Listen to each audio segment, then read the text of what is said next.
Armed with what he's calling a victory plan, Ukraine's president stops off in London as part of a rapid tour of European capitals. Today I want, of course, to share with you details of the victory plan. Where I count on you. Have a trilateral meeting. Also in town and invited into Downing Street is NATO's new chief. It's so good to have you here so early on in your tenure. Speaking to Sky News afterwards, the former Dutch Prime Minister declines to divulge details about Ukraine's plan to repel Russia's invasion, but he says he hopes victory comes as soon as possible. What is clearly the case is that we have to continue supporting them so that Zelenskyy, his team, Ukraine as a whole, is in a strong position one day to, when they decide, enter into what form of negotiations. A key request by Ukraine has been permission to use Western long-range missiles against targets inside Russia, something that the UK and other allies have yet to grant.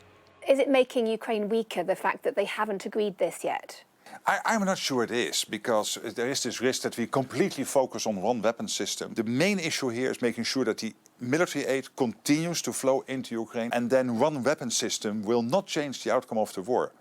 And do you think that allies should listen to Vladimir Putin when he's clearly threatened that should this permission be given about the long-range weapons, that it would escalate? He'd see that as direct NATO involvement in the war. Should allies listen to Vladimir Putin's sabre-rattling? No, they shouldn't, and they don't.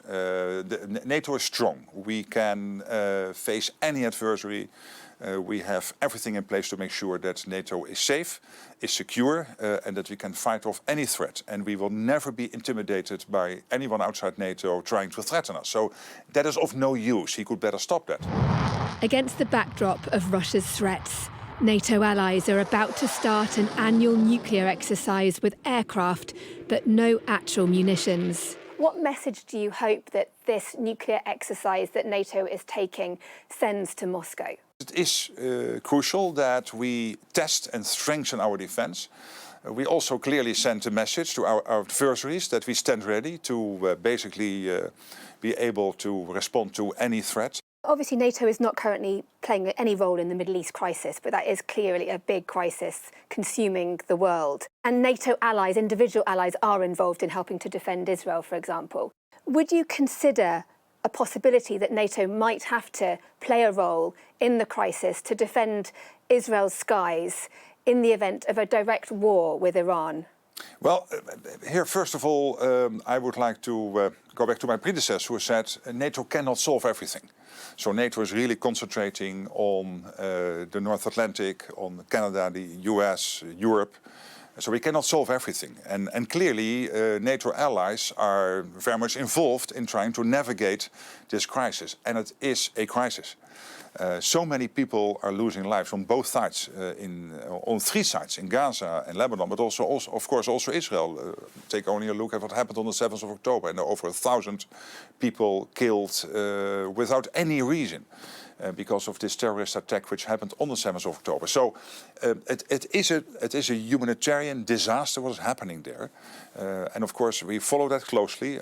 And I'm really happy for the fact that our allies are very much involved in trying to, as best as possible, navigate that crisis. The US and British spy chiefs have raised the alarm about what they described as a reckless campaign of sabotage by Russian intelligence officers across Europe.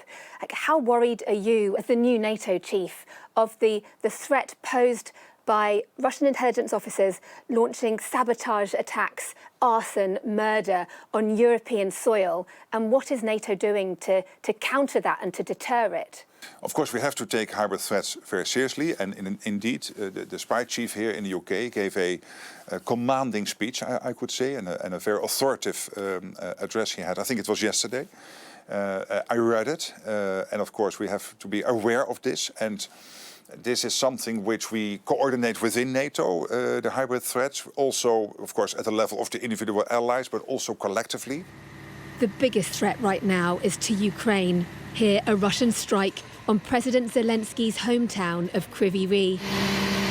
This country isn't yet a member of NATO, but it'll be hoping its allies have the strength and stamina to achieve Ukraine's vision of victory.